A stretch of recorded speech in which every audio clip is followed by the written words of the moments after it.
Alright, it's feeling like time to talk about centroversion. Basically, centroversion is, because it's like before we can talk about centroversion, we got to talk about the ego, and we got to talk about what that is. And a lot of people call it the shadow. It's like what Carl Jung called the shadow, the ego. Same thing, same difference. Y'all might be seeing a lot of stuff on shadow work and this, that, and the third. It's just all that is the parts of you that you're unaware of, the parts of you that you haven't explored yet, that you don't know about. And the whole point of shadow work is to like, you might hear that shit a lot. I think I already said that. Either way, the whole point of shadow work is uncovering all those things that you're unaware of. And then Carl Jung brought up the theory, not the theory, but the concept of centroversion.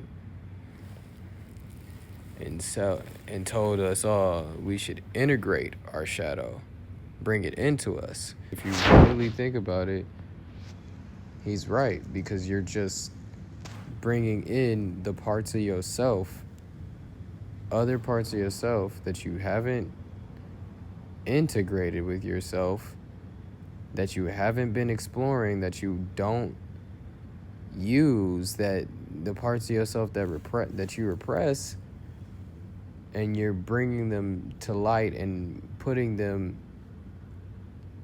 into, adding them into your character, adding them into how you operate.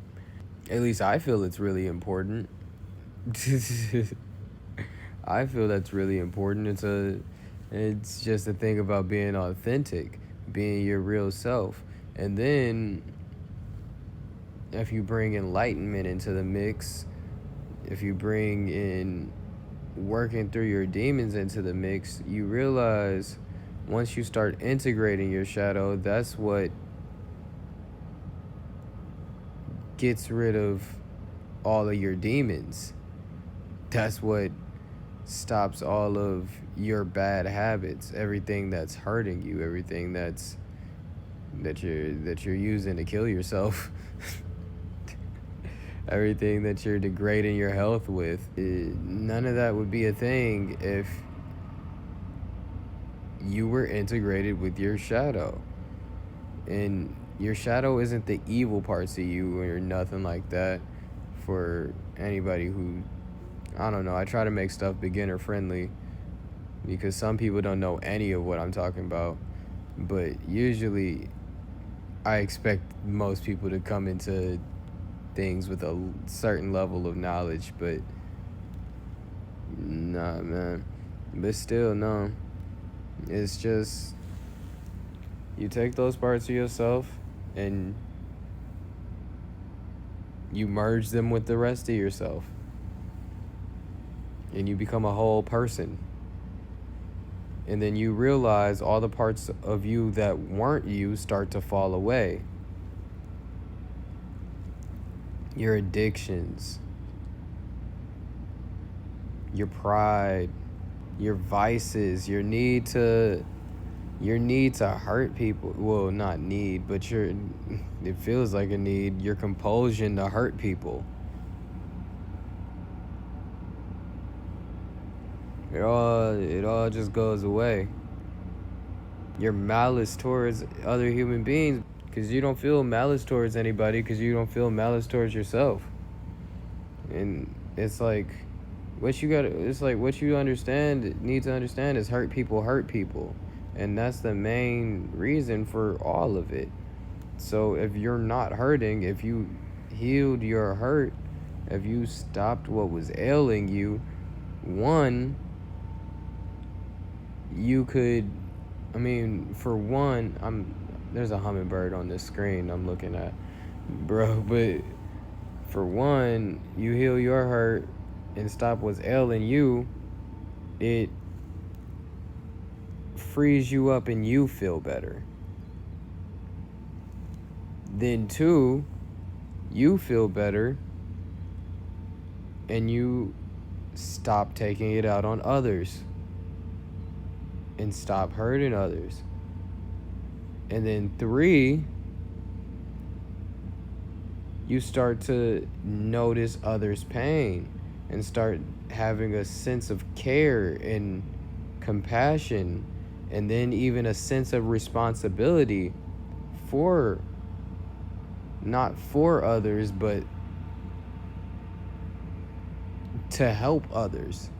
You end up feeling a sense of duty to your fellow man, a sense of duty to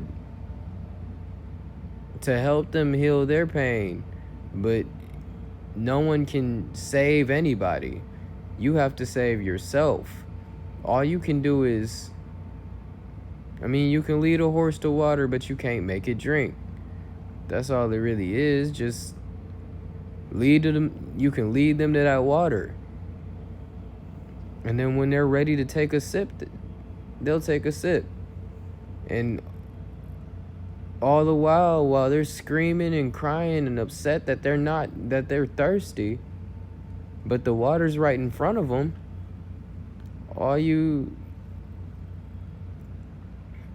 do is just let them, tell them it's okay, have some compassion, comfort them, and let them drink when they finally get ready.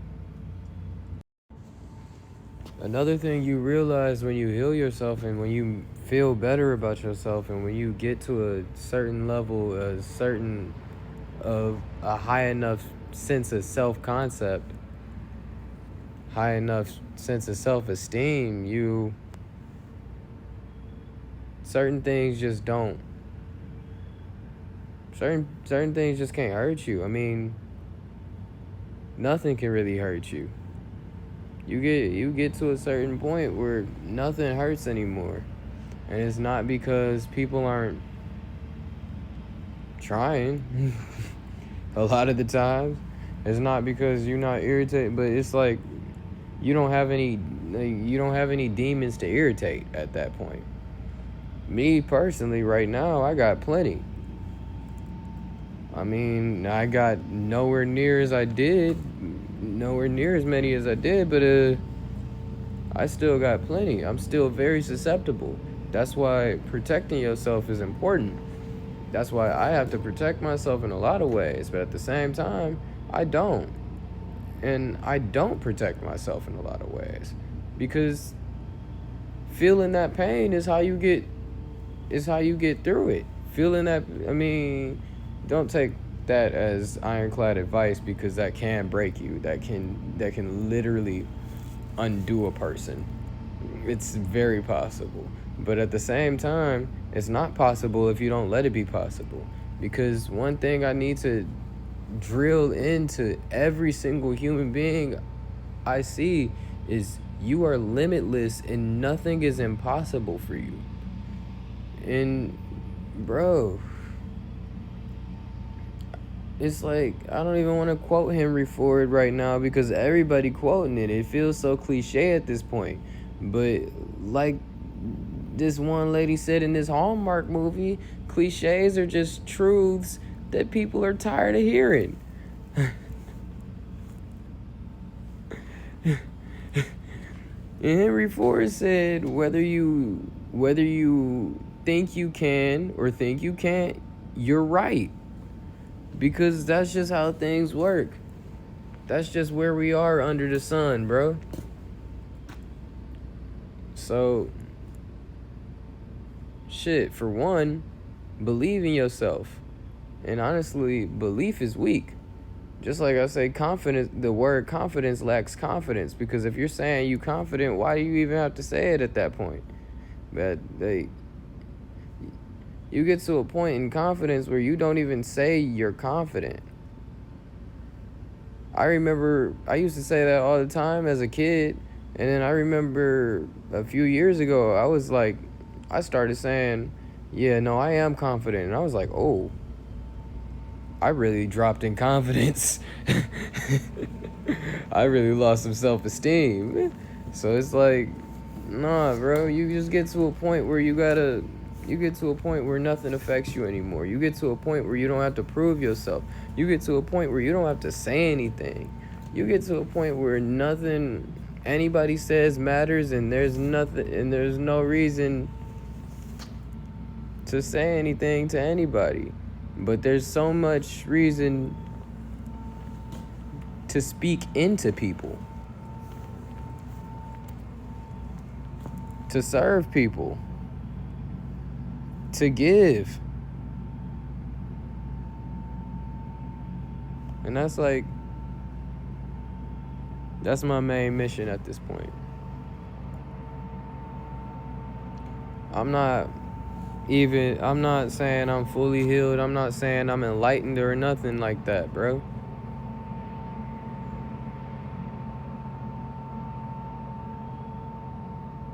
Bro, motherfuckers want to debate the concept of enlightenment as if it may or may not be a thing, but honestly, I'm kind of convinced it is.